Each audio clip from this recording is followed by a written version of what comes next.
Right. Hey guys, as I said during the Minecraft live stream, or I meant to say it. If I didn't, I hold my hands up. I'm sorry. I meant to tell you, but I will be doing a surprise one-off video today, which is true. As you can tell by the title of this video, it's gonna be the top 10 things that WWE 2K21 needs to do differently to make sure it doesn't bomb like 2K20 did. Because let's be fair, it was not good. Anyway, to kick things off, number 10. It's quite simple. All they need to do is finish the game before they launch. Even if it takes another month or two, if that's what they need to do, that's what they need to do. As you may have been able to tell, 2K decided to go ahead with their release of WWE 2K20, even with the split between both Visual Concepts, which I think is the studio that 2K owns that makes all the games, and Ukes, which is the producers of the games. Why, you ask? Well, I have a quote here from the 2K20 creative director Lionel Jinx when he talked to the Dual Shockers. And I quote, "When you have an outside person coming in and telling you how they want the game to be, and when you've been working on the game for so long, it's going to create some friction. It's going to create some back and forth. It's hard to be a really cohesive unit in that way, especially that first year when we're coming in and asking them to get out of their comfort zone.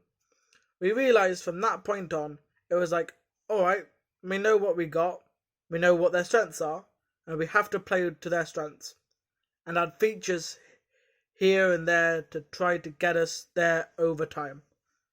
Now for us, it felt like we had to be very careful about what we asked for, because we didn't want another 2K15 situation. So basically, it was just a lot of friction going on between the two, and it was just back and forth, really. And they were coming in, telling them how the game they wanted the game to be. They wanted the game to be something else, and then it was just boom.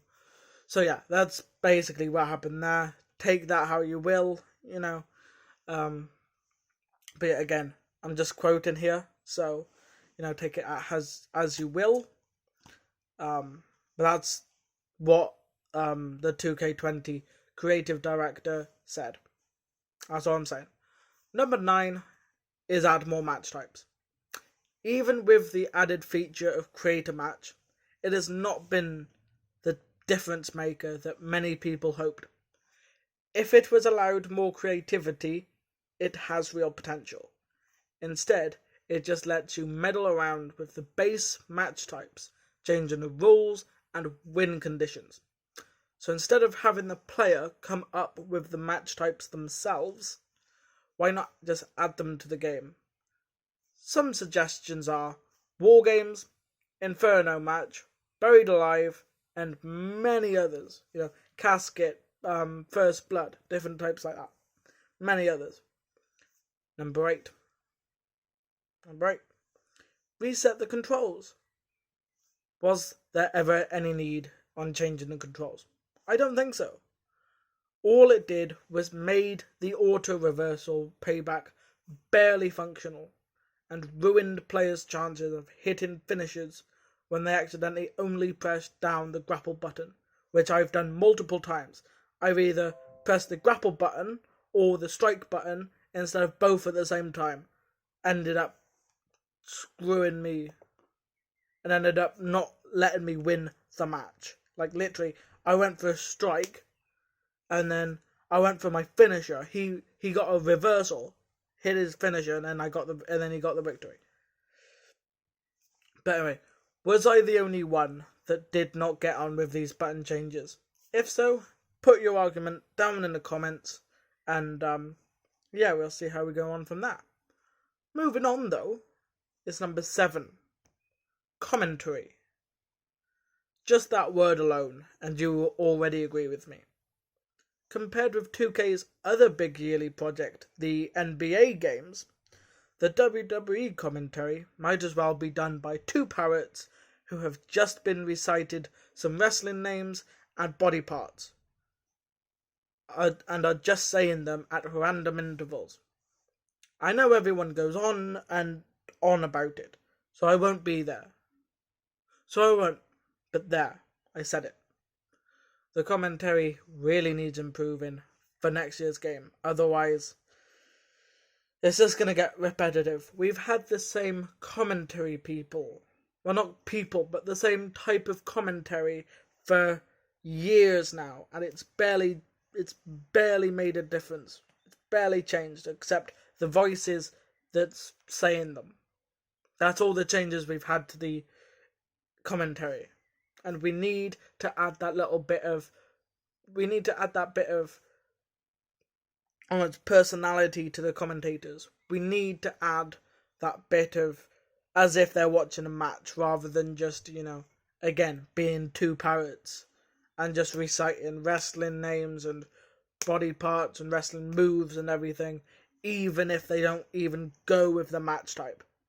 Like, I've heard Michael Cole say, "Oh my god, he just chucked him off the Hell in a Cell," when I was in a ladder match. It's ridiculous. Anyway, moving on. Number 6 is sort out the models. While in NBA and or any other sports game 2K have made, WWE is less of a team game because, NBA and all the other ones they've made, NFL, I think they made as well. It's all very team gamed based, and it's all very views, bird's eye view, and then you're just running around and it's all chaotic. So the models don't really matter that much when it comes to games like that. Like you see in the FIFA games, they're not the best models because they don't have to be, because they're all running around, and the only time you see them is when they score a goal or when they get a yellow card or something like that. But whereas WWE is more boom, it's more there and there rather than all the way back there. So they need a proper detailed model as we get a better look at them here than when they are running in a court all mixed together, just running all over the place. So they need accurate models. Some models that need changing are Edge. Every single year they need to get his model right. Candice LeRae, Zelina Vega, Lana, and Matt Riddle. Many of these things are because they don't look like the same person. Like the Zelina Vega, they need more. They need just more added to it, like the Lana with the hair and everything. And then some people just lack that personality that they have on the screen, and they just did not take it to WWE 2K20 because of the game itself. And that is Matt Riddle. Anyway, moving on. Number 5, My Career.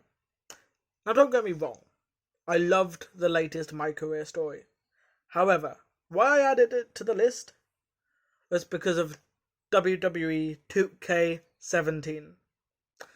Now that seems like an odd shout out. But if you remember, in that My Career, you could actually choose one of your already made superstars to go on the journey with, whether they be your own or a community creation you downloaded online. This feature should come back just so we can play with the My Career as some famous faces like CM Punk or Kenny Omega, because I reckon that would be amazing. And I guess some people can, because some people, are really good at making those models and those things, and they can, as they progress, they can, do it. But normal people, well, not normal people, but people who don't know how to do that, like most of us, can't. So, we need community creations there to be able to do that with. Anyway, number 4, the entrance music. Obviously not the actual WWE wrestlers, but the ones made for your creator wrestler.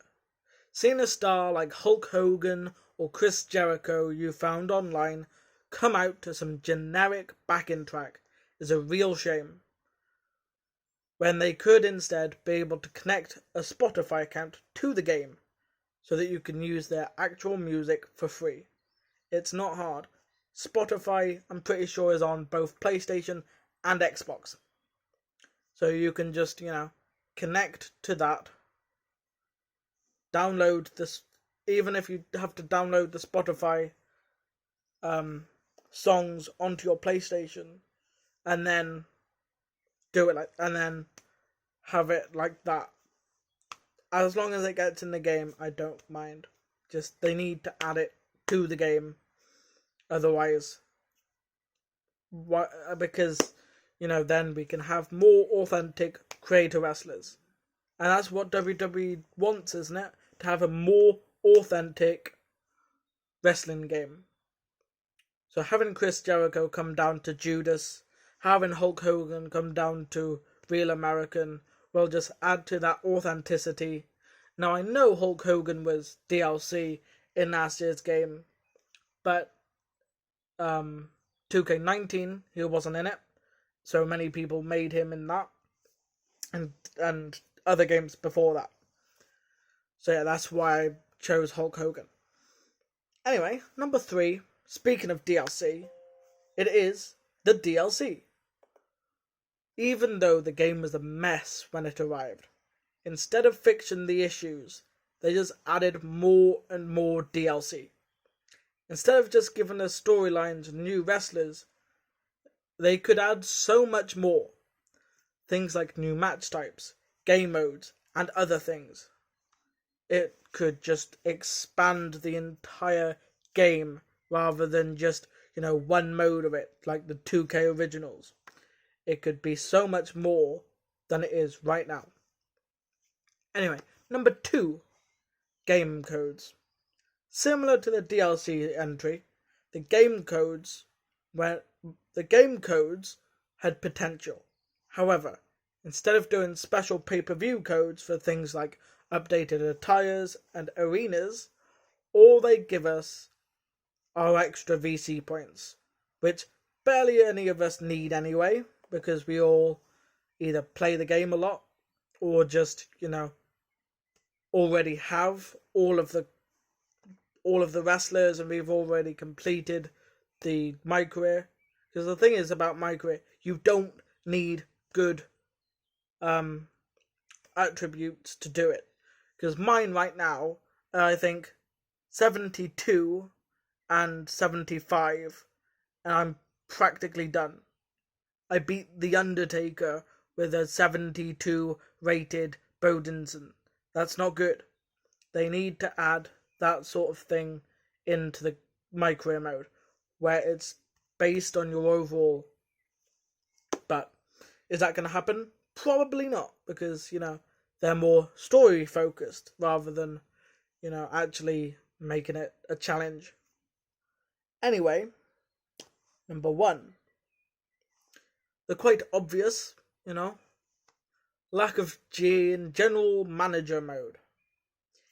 Even though WWE Wrestler and Gamer on the channel Up Up Down Down, Xavier Woods tweeted out, "To those of you asking about general manager mode, give me 2 to 3 months and I'll be able to hopefully give you some good news." That was in August, I believe. And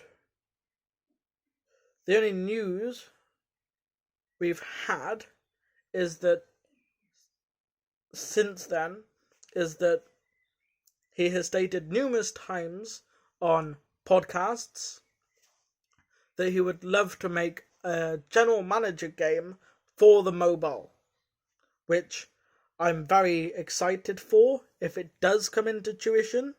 I think Xavier Woods would be a great, maker of this, being not only a gaming fan, but also a WWE wrestler, because he could add those little bits from both and put it all together, which will be fantastic. But